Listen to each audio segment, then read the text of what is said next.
Standardized testing is in full swing in Wisconsin, but across the country, some parents are preventing their kids from taking those tests. Lisa joins us now with a look at the issue in tonight's Assignment Education Report. Mike, the opt-out movement is growing across the country. More than half of Americans, 54%, say standardized tests are not helpful to teachers. That number is even higher among parents of kids in public school. According to the most recent Gallup poll performed in May of last year, this belief is the same regardless of political affiliation. As a result, more parents are now deciding to opt out of standardized tests. In the La Crosse School District, however, only 2 families have opted out. I caught up with one of those families to find out why. This new standardized test, known as the Badger exam in Wisconsin, is being given to students for the first time in grades 3 through 8. Yes. But some families are opting not to take the test. We need to come at this from what's best for our child. Tracy Bratt has 4 children, 2 of whom should be taking the Badger exam this year. When we talked about what's our intention for our children's education, one of the things that we come back to as parents is that we want them to acquire as much knowledge that they possibly can and the critical thinking skills it's going to take to become a learner. That's our intention for our children.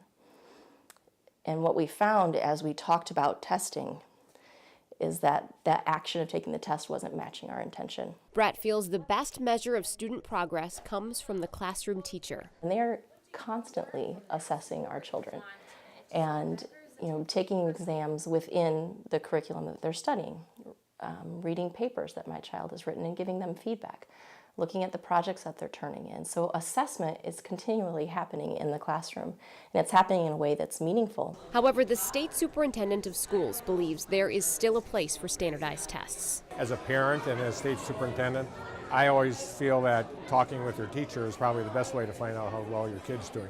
But it does serve a good purpose. It provides data for districts, for kind of district improvement efforts. It gives parents a slice of how their kids are doing at one point in time. Bratt and her husband opted out of the tests this year, along with one other family in the La Crosse School District, which is typical for any given year. We have a policy in our district, and most districts do, I'm sure, that actually allows people to opt out of curriculum areas or topics that they think they're concerning, etc. But the superintendent says many school districts probably don't publicize this option when it comes to standardized tests. And the reason it's not is that actually school districts and schools are punished if more than 5% of the students do not take the tests. Federal law says school districts have to test 95% of their students.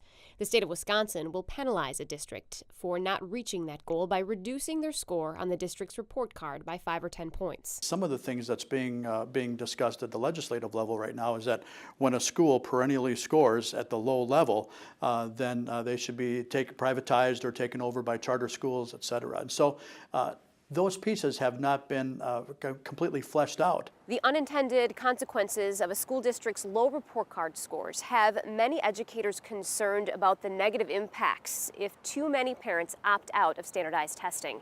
Bratt understands the worry. If you're concerned about funding for our schools, if you're concerned about teacher salaries being affected, if you're concerned about your school's funding being affected by opting out, you should pick up your phone and call your elected officials.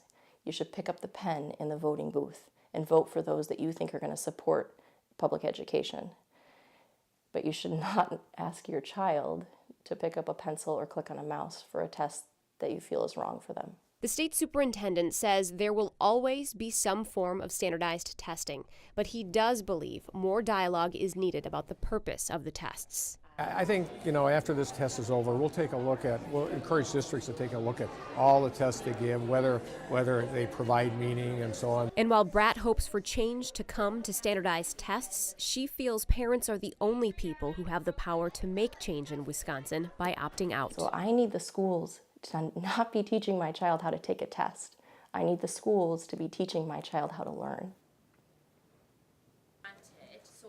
Well, this is the first year the Bratt family opted out of standardized testing. Standardized testing in Wisconsin ends May 22nd. So some people might be wondering, what are her children going to be doing while the others are testing? Well, she had a good conversation with the school that her children attend, with the guidance counselor and the principal, and she's just asked her family, her and her husband have asked that they just receive some type of instruction. So whether it's reading a new book, learning a new math skill, finishing an art project, or practicing a piece for the band, they just expect them to be learning during that time when their classmates will be testing. Okay.